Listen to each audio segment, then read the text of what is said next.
game and I'm not afraid who I'm facing, then yeah, we're confident, but we're not confident to the point where we're like, we're just gonna trash these guys, like they're so bad, you know.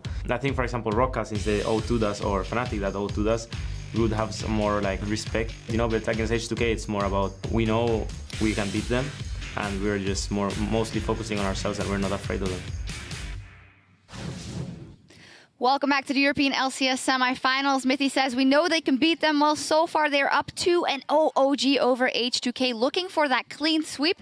But in all honesty, to H2k as well, Game 2 was a lot closer for the longest part of the game. Let's start by looking at picks and bans, because this time around, OG, more clear pick and ban, a better pick and ban you guys were thinking than Game 1.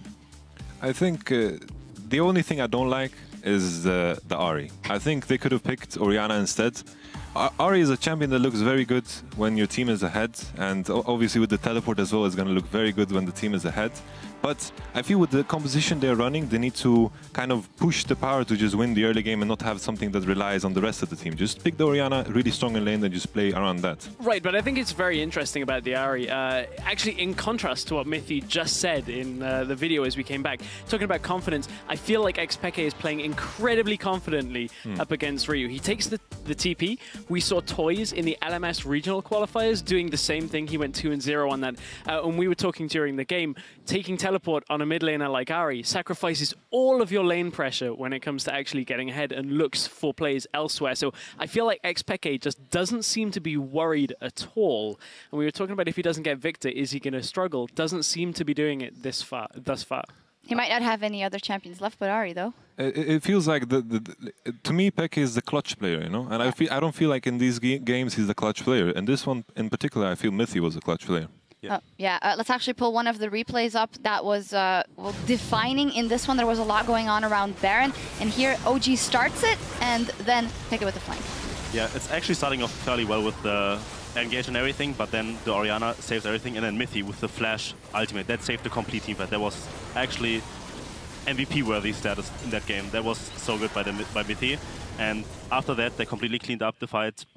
Got the Baron after that, and I think after that the game was kind of decided, because it was very hard for H2k to pull back. Even though OG's comp has like a really good early game, mid game and everything, H2k's comp would outscale them pretty hard, because Tristana and Oriana, but they never got to the status where they can actually comfortable push and be in a position, in a driving seat, basically. So they were always in the back foot, and maybe that was because of lacking jungle pressure in that game, but it seems like H2k was always a step behind in everything. Rotations, in team fights, in positioning, and how they put the people on the map, and that showed pretty much in the game.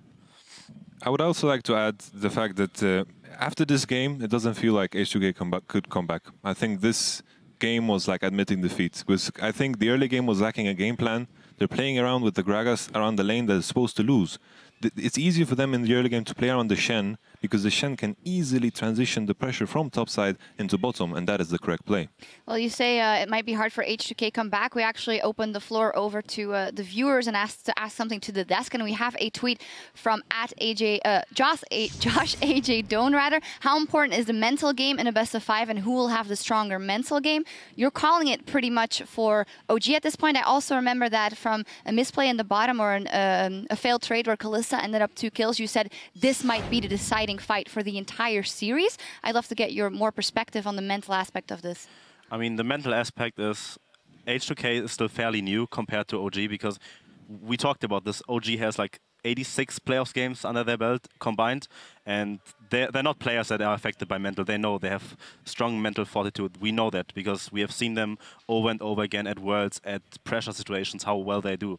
And I think it just OG has a stronger mental game in probably all of the series. And I think H2k, they can still maybe come back, but I feel like they're outfigured. I don't think they have anything up in their pockets to like pull out or something. And I think they put their entire strategy in both these games, and I don't think they will put out something new that we can see that maybe will give them a win. Well, something that they could have done was put in Metrongyok, of course, in this decider game, but it is going to be Lulex for Game 3 again. And also, he did have a better game in Game 2, in my opinion. And they had some strong individual performances as well. Ryu, who actually always delivers, but as a team, it's just not working. Yeah, something's just not quite right with, specifically up against Origen. They seem to just have the number. And you talked about Lulax having a better game. He did. He didn't die for pretty much 20 minutes of the game. The problem was, at the same time, Amazing was doing more on the map. Amazing was getting in the fight, setting up the rest of his team, and setting up the snowball that Origen needed to take the game through. So if Lulax can step it up again in Game 3, they still have a shot, but that window is closing very quickly. I mean, I talked about it before the game, how the jungle matchup should go, and I think those two games have been like perfect distribution of how well the jungle matchup is skilled out, because we have seen the Rek'Sai vs Gragas reverse matchup right now, and Amazing seems to just be a better jungler in that series, and he has been dictating the early game. He has been setting up Soaz with that first blood in the top lane to actually do fairly well against the Shen, shuts down the complete TP advantage from Shen and the global pressure, and then snowballs the game through that with Vision and Mithy together. So I think Amazing is just doing like a way better job at providing early game pressure, ganks, out-farms Lulax, and even in team fights, he's doing all the job at engaging. I mean, it's just, yeah. I would also like to add, the simple fact is, if the enemy team have this matchup like Kalista Janna it's the strongest bot lane 2v2 in the game probably. And with this in mind, the enemy jungler should not spend time in this lane. You cannot possibly gank it, and in a 3v3 situation you're gonna get destroyed, as you saw in the game. And with that in mind, I feel like the idea that H2k had coming into this game was fundamentally wrong. That they wanted to play around the bot lane. It feels like almost as if Kassing and Janna just told Lulax what to do, like we are getting destroyed in bot lane, we need help. And it doesn't really work that way in this level of play. They need to take a calm, calm look at the game and just look, oh, we can gank the Shen, we can snowball the Shen, make him push out the lane, alright, we can Shen ult bottom, alright, that's the game plan. But it was clearly lacking in this game. Finally, very short, you came back from an 0-2 deficit versus UOL, even though in the end it wasn't that good. You did come back 2 games. Can you tell me one line you would say to H2k or to your team to keep your head in the game? Well, I'm a person that takes everything step by step. Every game step by step, every scrim step by step. Everything has equal importance. And being in a best of 5, you should not look in the back, look in the future or look in the past. And with that in mind, game by game, take it easy and just throw in a little bit of Al Pacino speech and it's fine. Well, okay, I hope we hear that one day from you, but we'll see if Probably did that for H2k. It's time to draft for Game 3, so let's hand it over to the casters and load up on those picks and bans. Thank you very much, Analyst Desk, for potentially the final game in the European semi-final here. Origen are 2-0 up against H2k. They are back on the red side. Their blue side strategy of only banning 2 champions, not 3. You could argue it gave them Kalista. Maybe left the final pick. Do you ban Elise? Do you ban Kalista? H2k opted for Elise, and it didn't work out. I mean, Origen won that game with only 2 bans. So I really think H2k should just throw it over completely. Change everything. Just change literally every ban. Throw them out. Try to find an opening. Say, Lulax, what do you want to play? Make it super comfortable champion, and then just go for something with aggression. Because if we go into the mid game even, Origen has shown to be the better mid game team. And right now, Origen is just gonna ban the same: Sivir, Kalista, Thresh. No reason to change. No reason to give a first pick over to H2k, a team who uses Sivir so effectively. So far, same bans, no adaptation. On either side. Obviously, Origen doesn't have to change anything. They've been doing just fine. Last 2 bans from Game 1 was Elise, then Thresh. We will see an adaptation from H2k. Don't want to run the risk of another Lulu performance from Peke or Soaz, and it's taken off the table. Amazing was doing just fine on junglers that are not Elise. So worst case scenario for H2k, he does well on Elise, but then he's still doing well. So good thing shutting down that Lulu. Maybe a first pick Shen to at least force Soaz on a different champion in this series. See if he can cook up something. Probably can. Soaz has incredible deep champion pools usually in playoffs. A couple of wonky champs in there too, but he always finds something. Yeah, Soaz, neither of these top laners have necessarily been responsible for carrying this series. It feels like it's been more about the AD role in terms of finishing it. But we have seen Soaz playing from behind, as he's the one that has suffered in early, and there's that Shen takeaway as you thought about, Greppo. Still a flex pick for H2k, but yeah, Soaz really been having a fantastic performance in this series here. Even when being put behind, he makes the best out of it. So annoying in the late game team fights. Elise locked in, okay, let's see what Amazing can do. This is again why I prefer in a best out of 5 situation, if you have a pick like Elise and you're not 100% sure if Origen will use it and how they want to use it, you leave it open for game 1. You see what happens, and then you adapt up and say, okay, he was 20-0. I mean, that guy destroyed the game on Elise. We ban it from now on, instead of banning it from the start, and then risk you have to adapt later, and now give it over, and you don't really know what Amazing is going to offer. One quick thoughts as well. Odo Wamne could also pick a different champion up top. Kasing has played that Shen support in the past, so there is a little element of flex in there. I wouldn't mind to see Janna come in for H2k and they start running Protect the AD carry comps. They are so good at playing around Yanan. At the same time, when you face Elise, you know there's no hard engage on a jungle position, so that moves it over to other roles. Alistar is there, but a Janna composition where you protect the AD carry can become very difficult for Origen then to start engaging on. Instead though, we're going back to game 1 basically. Yeah, Lulix does not want to sacrifice too much of his early jungle, so he picks another aggressive jungler. A couple that are left are, for example, Nidalee that you could play goes for the Lee Sin. It's all about who finds whoever first in the jungle. If Lee Sin does get the engage on Elise, maybe he can do something. If Elise gets the jump on Lee Sin, he's gonna go down immediately. He has to run away. Has almost no return damage. Incredibly hard to land that Q amongst the Spiderlings too.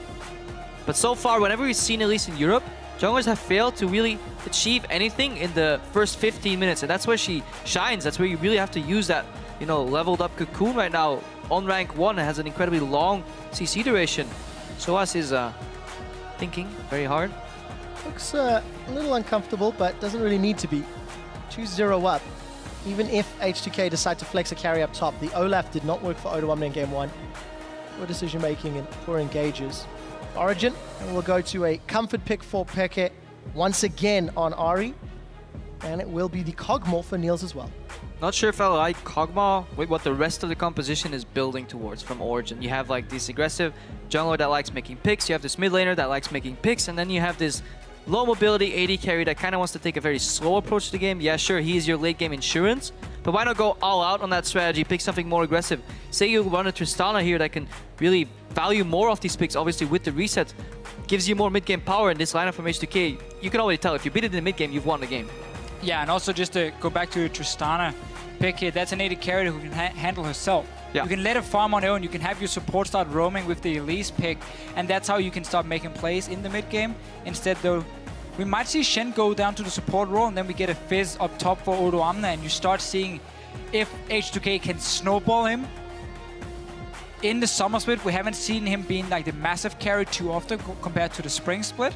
Instead, there's going to be Fizz mid. So AP Fizz coming in for Ryu to try and beat out Peke now on this TP Ari in the mid lane. Played it twice in summer, undefeated, 13-1-9 with Ryu on that champion. There is the Maokai that we were talking about earlier today. And Origen, how do they respond with the damage from mid and the tank up top? Well, they obviously respond by picking their top laner. Xpeke took the bullet for his team and said, okay, I will sacrifice my counter pick in the mid lane. With Ari, I'm comfortable on this champion in any matchup. Therefore, Soaz gets his counter pick. He has to make this work, though. This has to pay off because he has full information on what H2k's lineup is, and it's very clear what their goal in the game will be. And it's such a scary lineup for H2k. They can snowball so fast against you. When you have that Shen support, you always got to be so careful in the early fights because he can join in so easily. Corki is one of the best AD carries with him because he can sit on his own after level 6 and just sit and farm. So Shen is free to go to other lanes. Origen is saying we don't want to try and match what split push is going to happen with the Fizz going one lane and on the AP scaling and then the Shen being able to join in. So we're going to look more pure team fight with our top lane pick at least. Now with this Rumble locked in, if a lane swap happens and Origen take the same approach, I want to see if H2k have learned from it.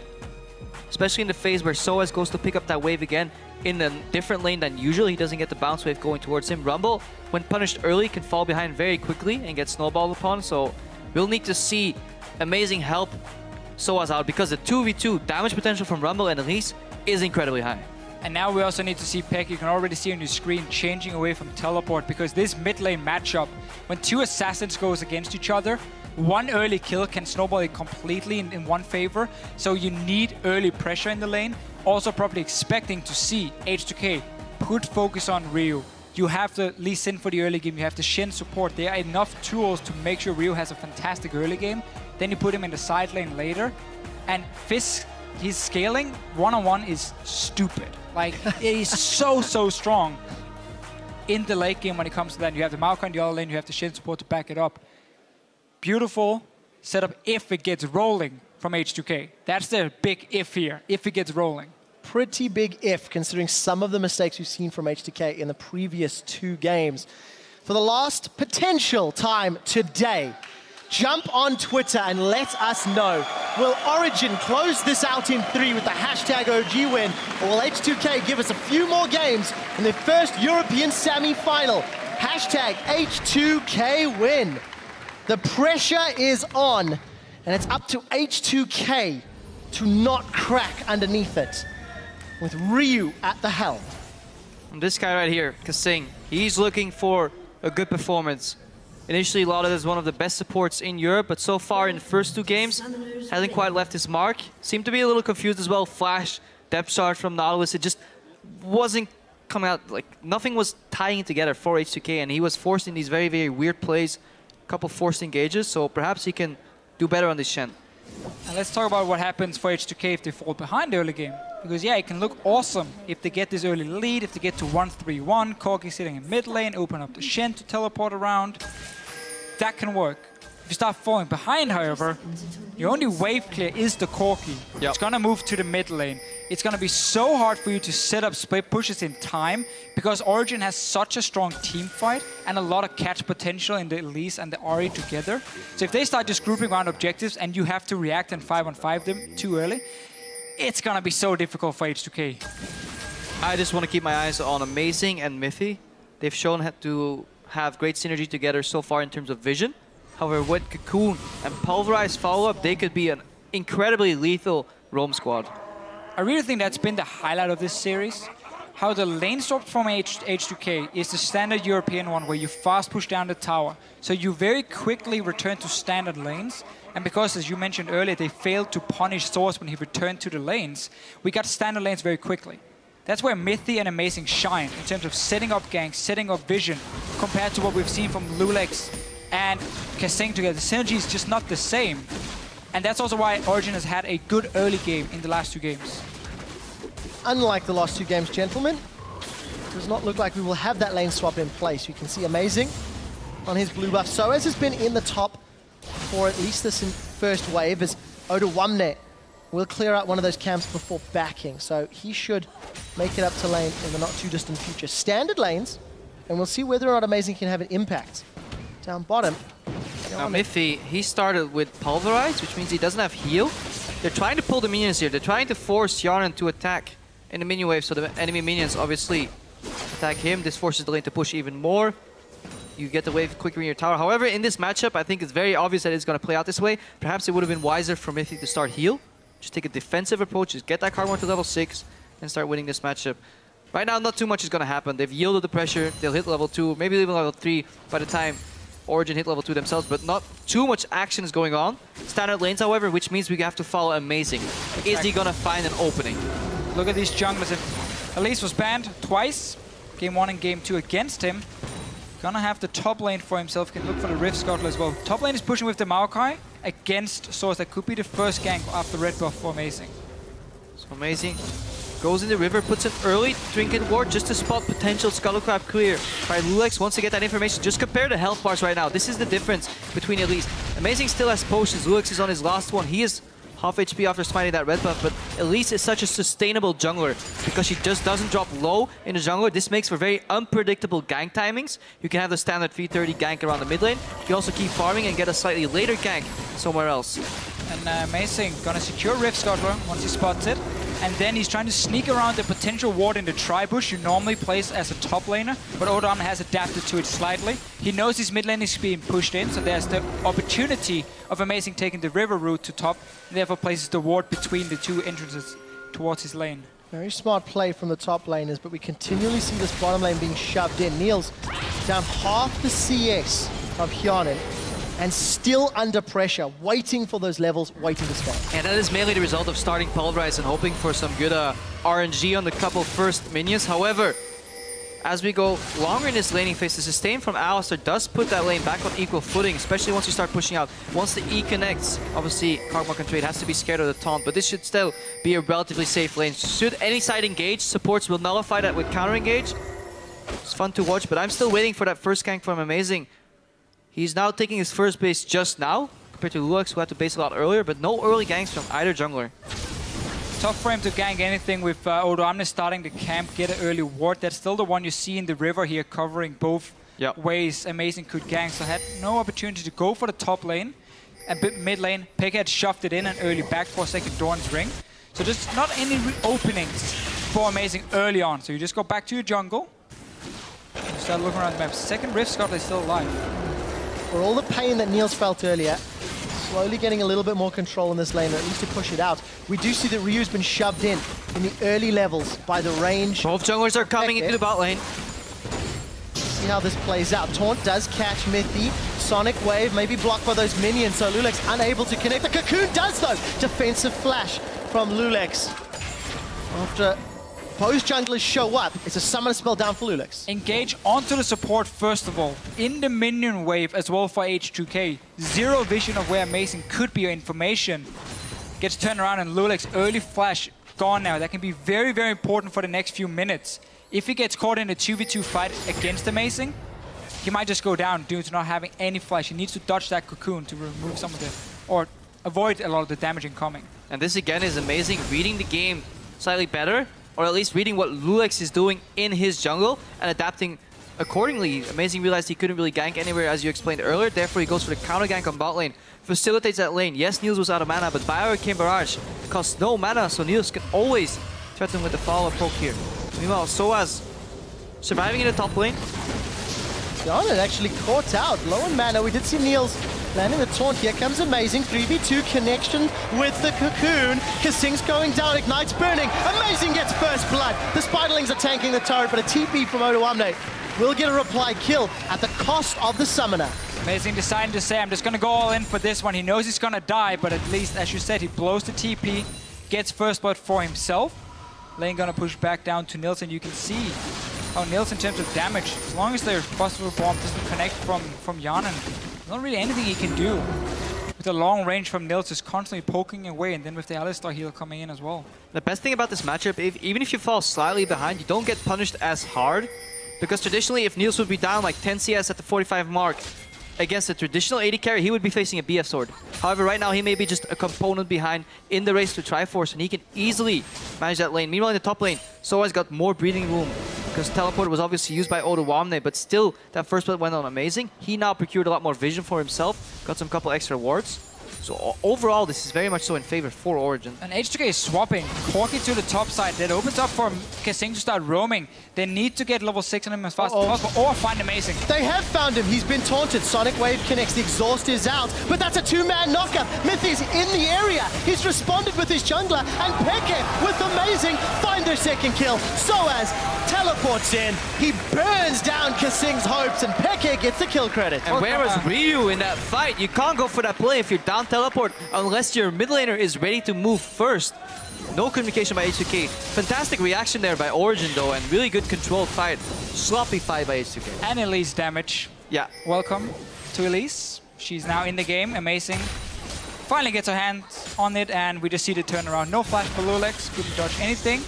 Again though, Mithy is so good at reading as well what's going on the map. He had recalled, walked from base to join Amazing to first of all go in and start setting up some deep vision.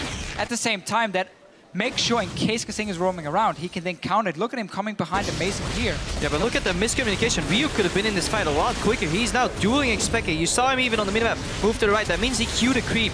Ryu was queuing a creep in the mid lane while his team was fighting for that pick. It's so tricky though, because Peke, as you saw with his ulti, you can just like straight up ignore him, and at the same time TP coming down from source. I think honestly just H2k, once they engaged in that fight, they had to either react instantly, and then I still think Origen could have responded with Peke coming in maybe a little bit later and then TP. But that play wasn't set up out of thin air. It was like, hey guys, we just happened to be around this corner baiting. It was very obviously he was going for this, and yeah, Origen as a team just seemed much better prepared for things that they weren't expecting. And especially much better prepared for H2k as a whole, because they've been predicting them across the board. Games 1 and 2, predicting the map moves, predicting the lane swaps. Right now, counter gank from Amazing earlier on Lulex too. Just very, very good game reads here by Origen. And that swap top lane with Yana and Kasing was just to set up that potential gank in the mid lane. So So it opened up the support to roam, gank mid, and then return to lane and get your level 6, and you can start using the global. But that has been shut down because Origen has put attention on the bottom lane to keep Kasing down, and of course because they were slightly behind in the start. I really like this triple pink ward combo from Origen as well. Just one over the wall. Great job. From XPK, doesn't juke the fish though. And here's Mithy once more. Emergency cow comes in. Talking about Mithy in terms of his roam with the combo of Amazing. 2-1-1 on this jungle Elise. Fan vote continues to grow. Origen have got leads in every category except the objectives right now. And just look at how comfortably Niels is farming alone on the bot lane. He's just fine playing, or letting his team play the map 4 against 5 at the other side. He's slowly farming up. And that's why Origen can shift their vision to the left side of mid lane defensively. If you ward over the wall, it will be spotted with a pink ward. If you ward in Pixel Rush, it will be spotted by a pink ward. If somehow you get into our jungle, we have another pink ward. So there's no opportunities for picks on the left side of the map for H2k, which means they kind of have to rotate downwards and get to Niels, who can just safely farm from such a great distance using that Kog'Maw ultimate. I like the Cinderhole coming in for Amazing, using the early kills, not saying I'm not going to go Rune Glaive and trying to just focus purely on the early game and get a bit more burst damage. Instead, Cinderhole does offer you way more in the late game. Going the tanker route, obviously the Cocoon is the main thing in terms of CC. But I like this more because your early game is already so strong on the elites. Definitely agree. If you're running triple carry, there's no need to make a fourth. Just become somewhat of a tank and CC bot with more Cocoons.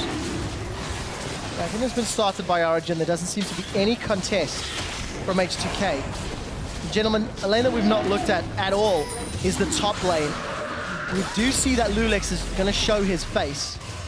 I'm not really hopeful on a tower dive here on Soaz. Let's see if they can play it out. Soaz falling a little bit behind in CS. Teleport not available, whereas Oduwamne does have his. You have to remember Shen is level 6 now. In case a dive does happen, it can be 3v1 from H2k.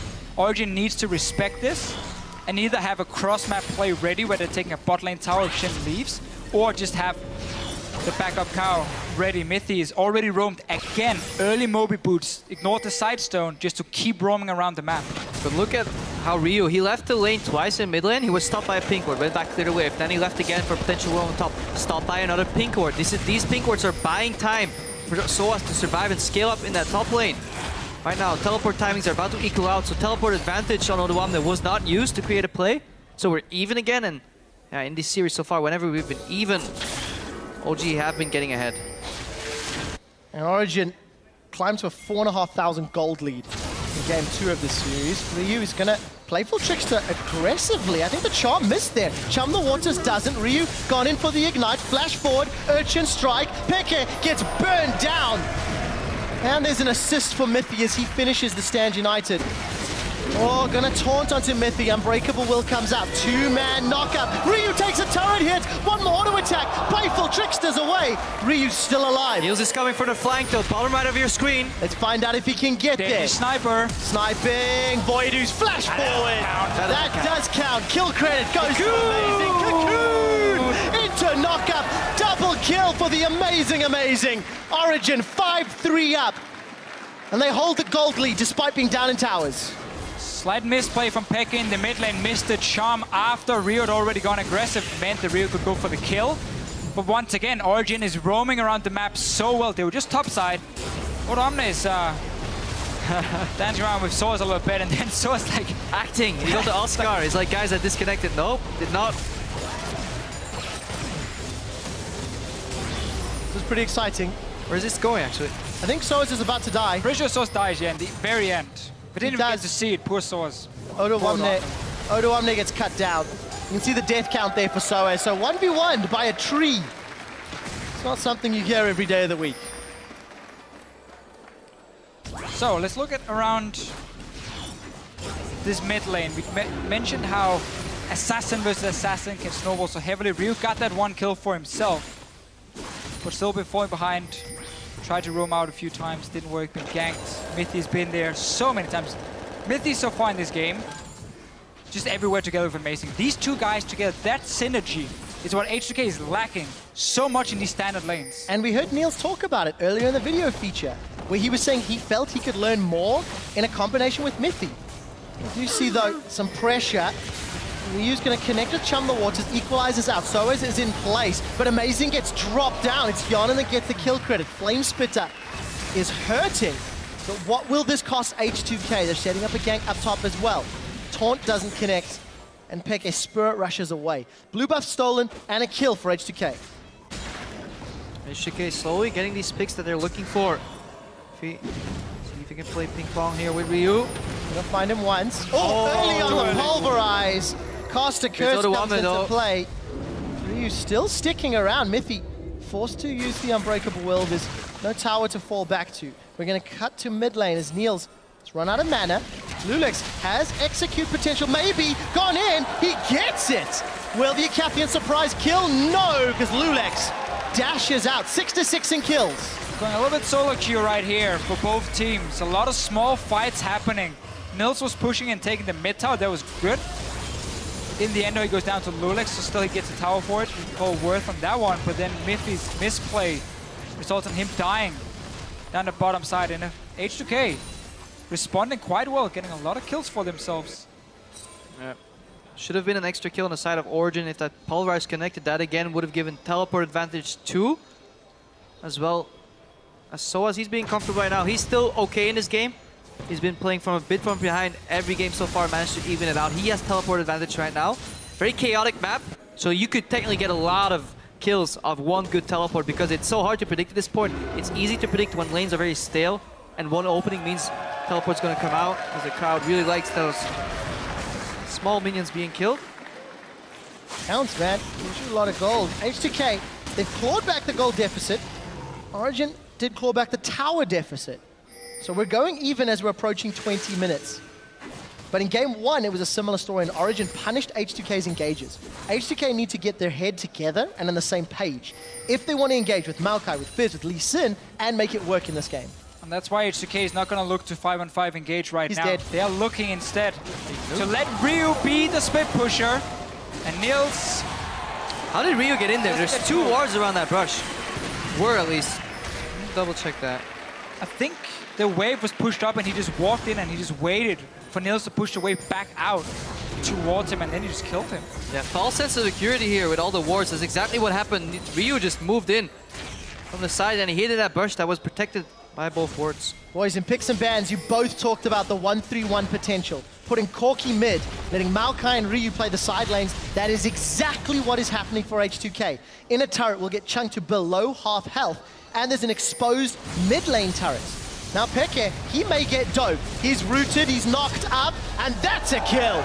Stand United is still available if H2k need it, and they're grouped for middle. Very greedy from Expected to hold his flash here. He could have flashed Ardart, brought the 3 all the way to his base. Just wasn't expecting the follow-up taunt flash from Kassin. Good read.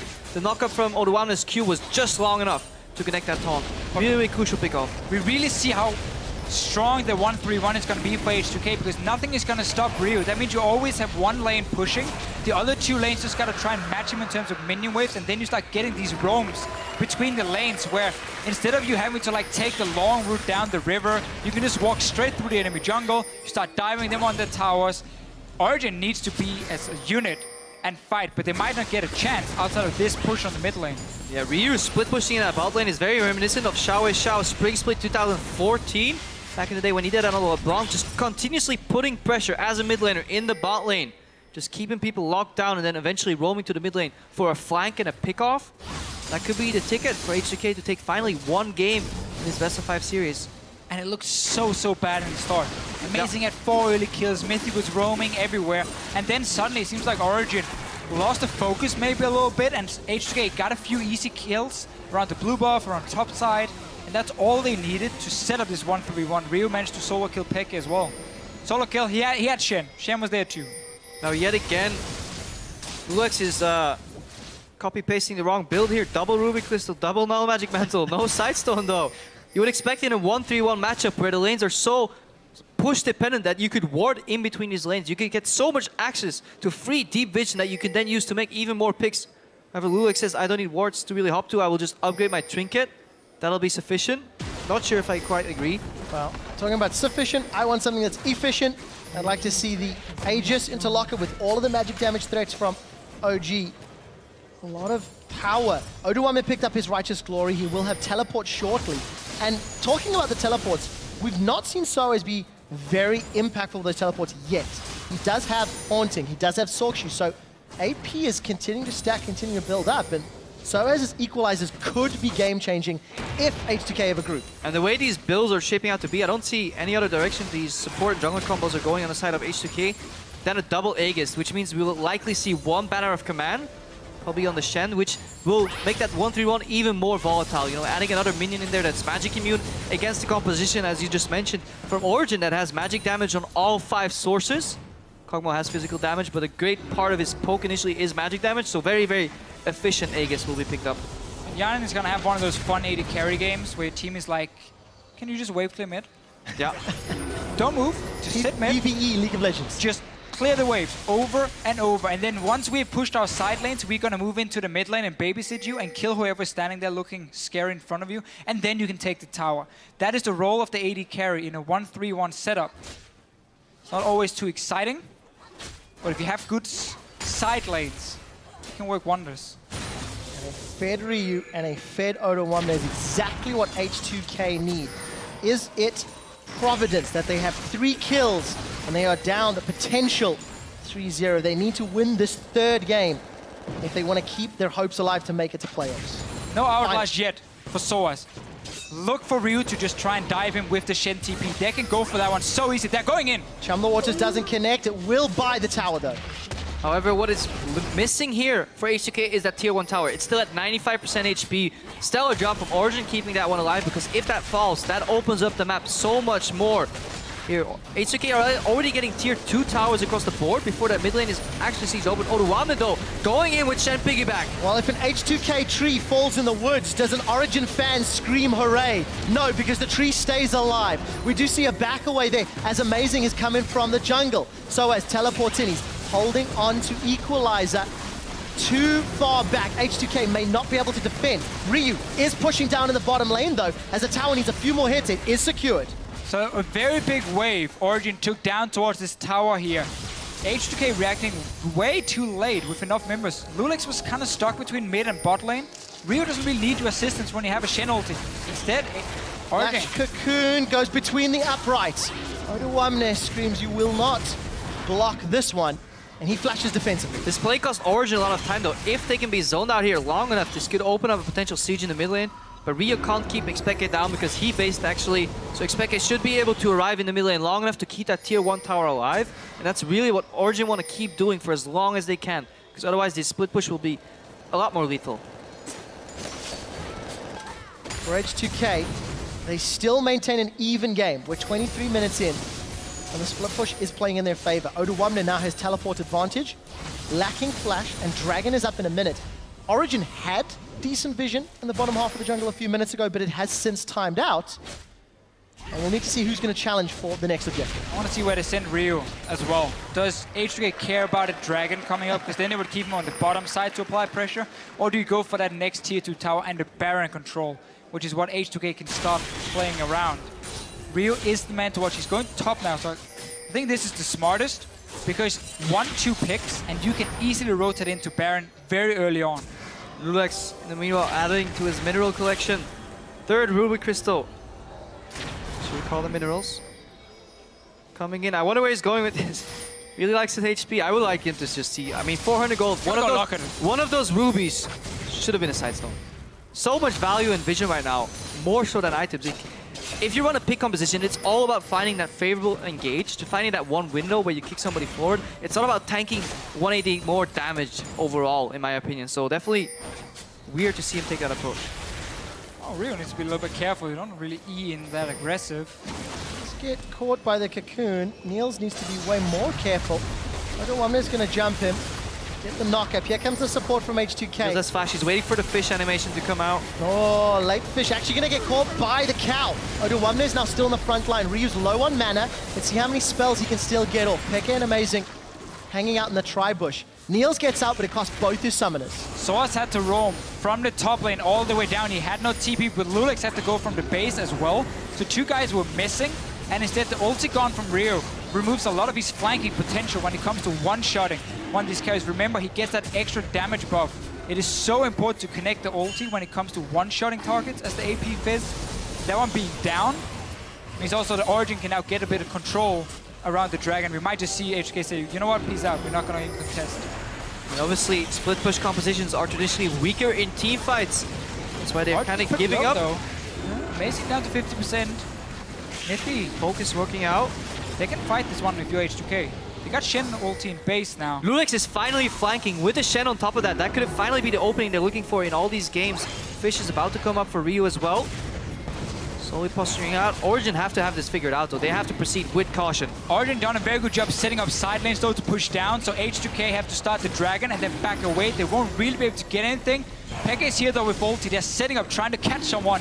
Charm missing, Amazing on the way back. Poor Dragon just stuck in the middle. Equalizer still available here for Soaz. The Dragon's finally been committed and focused. Here comes Origen. Unbreakable wheels out. Peke's down. They get the Dragon with Peke down. Can Origen still survive? Niels is low mobility. He's no mobility because he's in a grave. Amazing's fed. He's got another kill. He's gone golden. That's Soaz rather. Soaz is down. 1 for 4. It's not done yet. Triple kill for Hyonin. He gets cocooned. Ryu gets the ace. H2k are fighting. What a fantastic fight here by H2k, mainly because they caught Expected going in. They saw the fish in a barrel in the Dragon Pit, but then they got caught. Twisted advance came forward. Mithy couldn't connect his stun, and somehow H2k, with a split push composition, win that team fight, mainly due to a bit of too greedy of an engage. Orange should have waited. Stuck onto the guns. Let's watch that again. Yeah, look at it again. Mithy going in at first, popping his ult, but Peke is following him, walking straight into H2k. Didn't do anything. That takes him down. Now there's no damage left because Niels drops as the second one. Beautiful from H2k and poor positioning from Origen. 3-man kick from Lulex. 2-man taunt at least from Kasing following up. So finally the synergy that was lacking game 1, game 2, the engages that were going poorly are finally working in H2k's favor. In addition to that, they pick up some of these big waves on the side lanes. Comfortably right now, suddenly 3,400 gold ahead. Also Baron buff on a 1-3-1 team composition, and Kasing got enough gold to complete his banner of command against all of the magic damage from Origen. H2k have done great at earning this lead. Now they need to demonstrate they can push the lanes to close the game out. Now we talked about a lack of wave clear on Origen's side, or on H2k side, but there is a lot of harder wave clear on Origen now that these minions have been buffed. With the Baron buff, obviously take a lot less AoE magic damage, especially the Banner of Command minion is immune to magic damage, so we might finally see some towers going down. 1 remaining in the top lane, 2 remaining in the mid lane, so this could be another big gold spike on the back of that Baron for H2k. H2k will secure the outer turret uncontested. Continuing to grow the lead. We did see... Wow, that's a flash forward! Oduwamne has caught Peke. Amazing! Tries to get the venomous bite, but it's Hyonin. That's 505. Inner turret is being focused. Equalizer just for wave clear. Those minions lost for such a long time. Few more hits on the tower. Hyonin's taken a lot of damage. He's backed away. Big fan of Oduwamne and this Maoka here when it comes to engaging onto Peke on this Ahri. They're forcing Origen into team fights now, and they have so much pick potential because they got so far ahead from that last fight in the Baron, and lock down Peke every single time. He's building, obviously, the death cap. He's full squishy. The fish has found Niels! There's the Stand United from Mithy! Niels is out! The cocoon connects onto Ryu, but the damage is already done. H2k had their backs against the wall. They were down 0-2, and now they are breaking Origen's base wide open. Inhibitor follows the fight. 7-0-5 on Hyonin. What a stellar performance. What he couldn't do in the first game and even in the second game, he finally managed to deliver and show why he's still one of the best carries in Europe in that 80 carry position. Completely outclassing Niels right now, who's still waiting to scale. Amazing drops.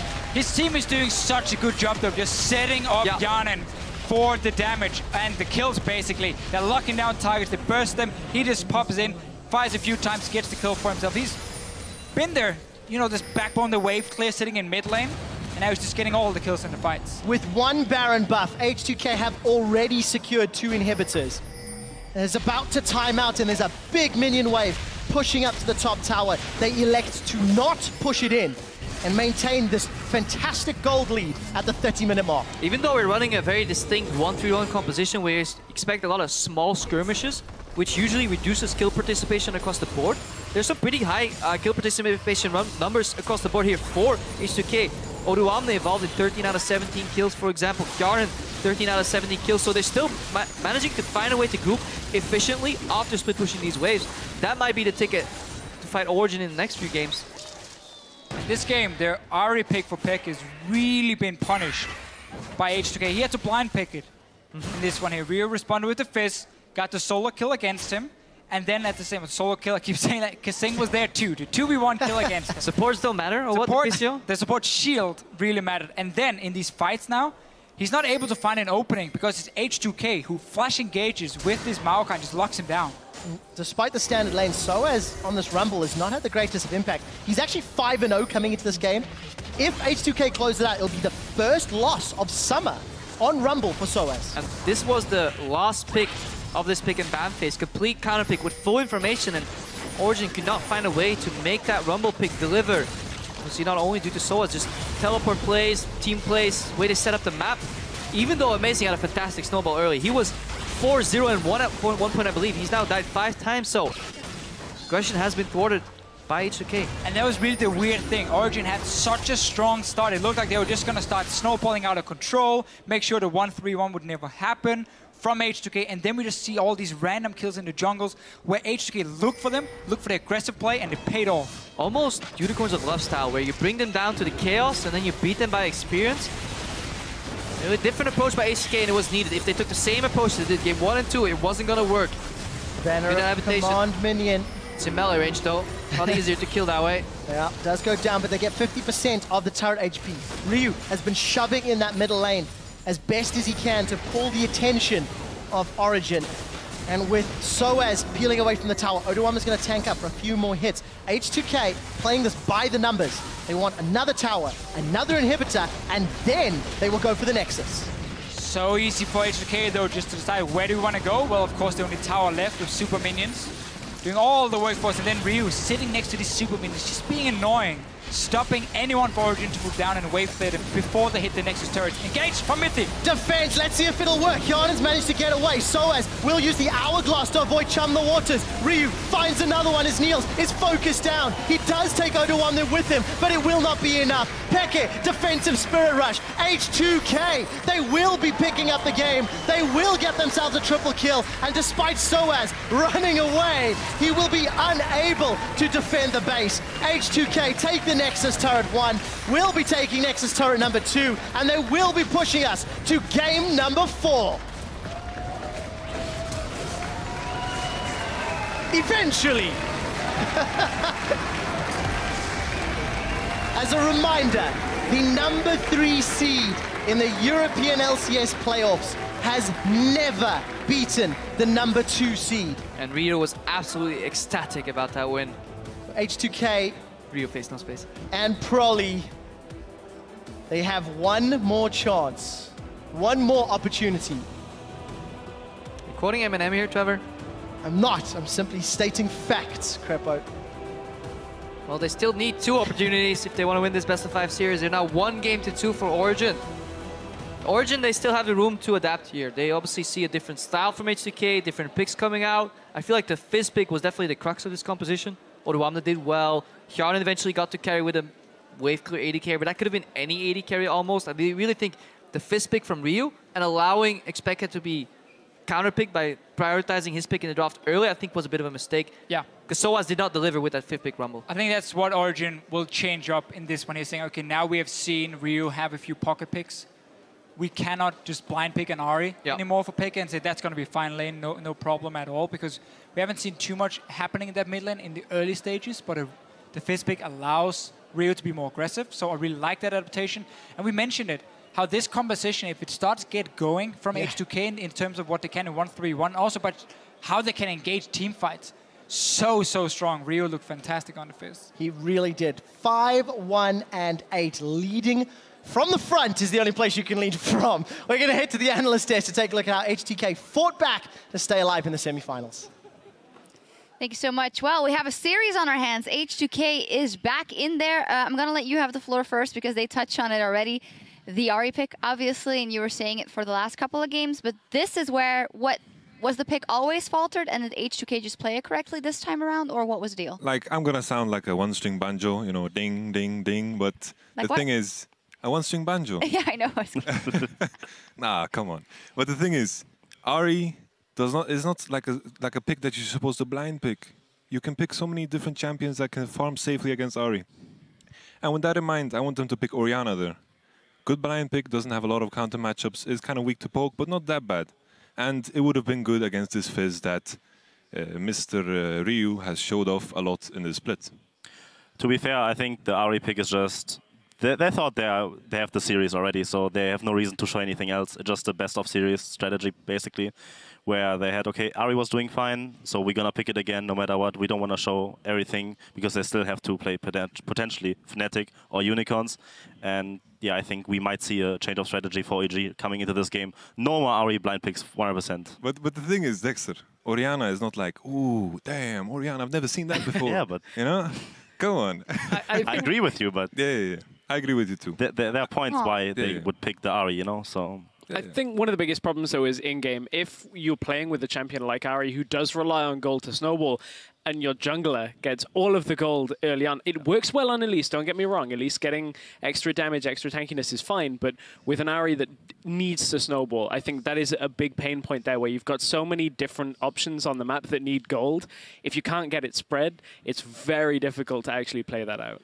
Something that I would like to highlight as well in terms of the compositions is they had a full magic damage comp, similar to what we did against Unicorns of Love in the second game, where we had a full magic damage composition. And if you do not manage to get ahead simply because you pick these magic damage champions just to have stronger matchups, then the enemy team, even though you're even, their gold is going to have more value because magic resistance is just so more valuable against that composition. And also, Fizz is one of the champions that scales the hardest out of any AP mid laners in the game. Yeah, that's it. Oh, yeah, I thought you wanted to jump in before he jumped in there. He got my point already. No problem. So looking at this game, then also the mental aspect, of course, you feel like OG might have more up their sleeves. They just think they had it. I feel like in-game, sometimes it became very solo queue-esque there in the early to mid-game. What do you think that is? Is that overconfidence from the side of OG? I think it's overconfidence, for sure. I mean, I know the players, and I think they were in a position where they can say, yeah, we beat them at everything they have, so we're just going to play our game, we're going to try stuff, and then if it works, we're going to beat them 3-0. If not, we're just going to go back to our normal strategy and beat them 3-1 next game. I think the most intriguing thing there is if it is overconfidence that's crept in, it seems to have even perhaps crept in to the rookie on the team of Niels, because that was the most deaths Niels has had in a single game all split with 5, which isn't a massive number, but previously he had only died 3 times maximum in other games. So I wonder whether, as you said, it is the overconfidence.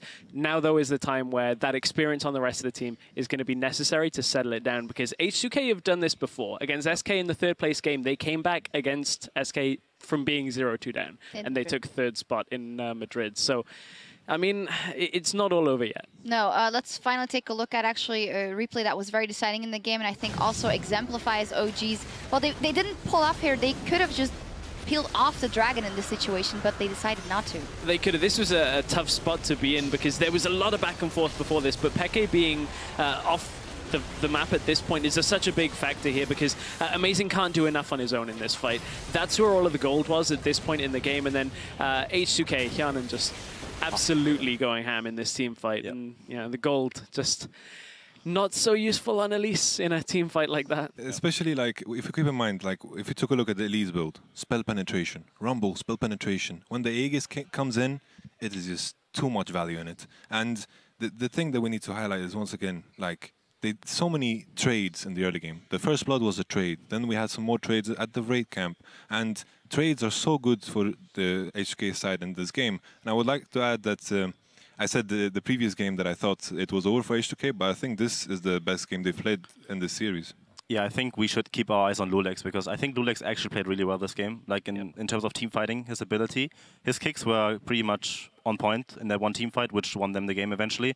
And I think we have to keep an eye on Xpeke too, to see what he will pick and if he can actually step up, because quite frankly, I think the Ari pick has not doing anything in the games. And will he like step up and do something with like a different champion, like maybe an Oriana, pick it away, or will he pick the utility role on Lulu? But the Ari is not really doing anything for the comp, I think. And if we can maybe see Xpeke on something else, then we might see OG take the next game, or H2k finally found that confidence that they needed, that Lulex needed that he's gonna go off in the next game to actually finally match up Amazing's early game. For us, that would be cool. Then we'd get 5 games if H2k manages to go off. We're going to have that game 4 after the break. Before that, though, we're going to check in on Twitter, where @Schmutzmiddel wants to know, oh, this is a tough one. Is the level in the European LCS higher compared to last year with all those new formal challenger teams at the top of the league?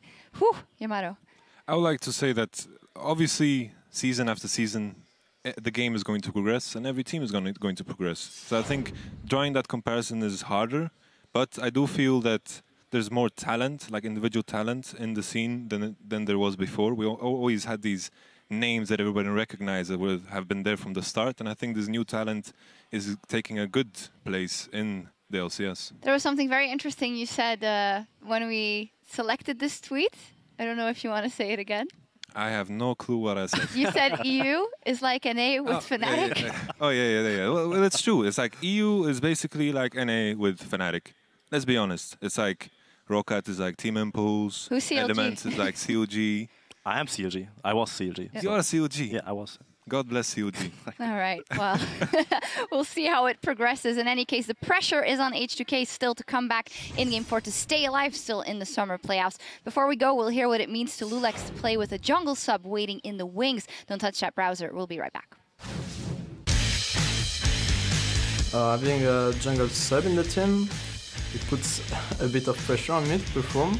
So I think it's really good, and I don't know, I expect to see more Western team doing it in the future because they do it already in Korea.